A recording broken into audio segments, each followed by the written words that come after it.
Danes vam bom predstavila enačbe množenja.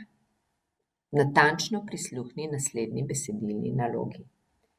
Miha je na levo stran tehtnice položil 7 vrečk in povedal, da je v vsaki njegovi vrečki enako število frnikol.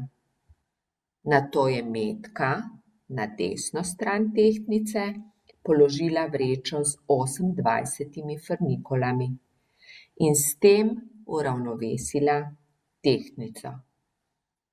Koliko frnikol je v vsaki Mihovi vrečki? Ravnovesje tehtnice na sliki bomo predstavili z naslednjo enačbo množenja. Uvedli bomo neznanko x, saj ne vemo, koliko frnikol je v posamezni vrečki, x, krat 7 vreč, vreče lahko preštejemo, je enako 28.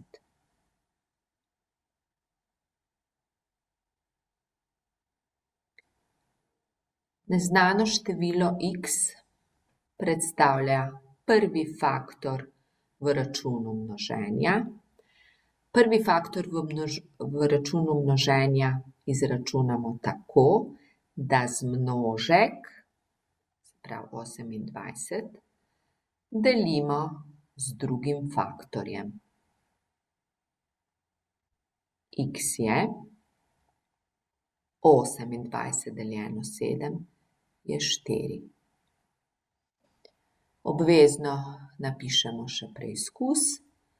Namesto x-a vstavim število 4 krat 7 je enako 28.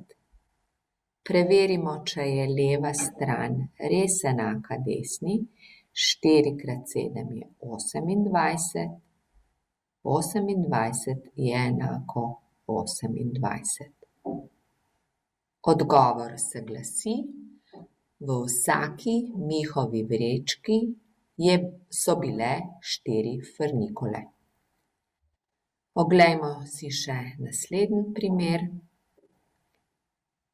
enačbe množenja. Tokrat bo neznano število drugi faktor. 3 krat a je enako 21. A je drugi faktor, izračunamo enako kot prvi. In sicer zmnožek delimo s prvim faktorjem. 21 deljeno s 3 pa je 7. Tudi pri enačbi množenja moramo biti pazljivi na urejenost enačbe. Enačaje pišemo pod enačaje. Zraven napišemo še preizkus. 3 krat 7 je enako 21. Preverimo, ali je leva stran enaka desni. 3 krat 7 je 21. 21 je enako 21. Kaj pa v primeru, da je neznanka zmnožek? Vzemimo primer 7 krat 6 je enako y. Pri reševanju enačbe je običajno, da neznanko zapišemo na levo stran, y zapišem na levo stran, ostalo pa bom prepisala na desno stran. 7 krat 6. Zopet y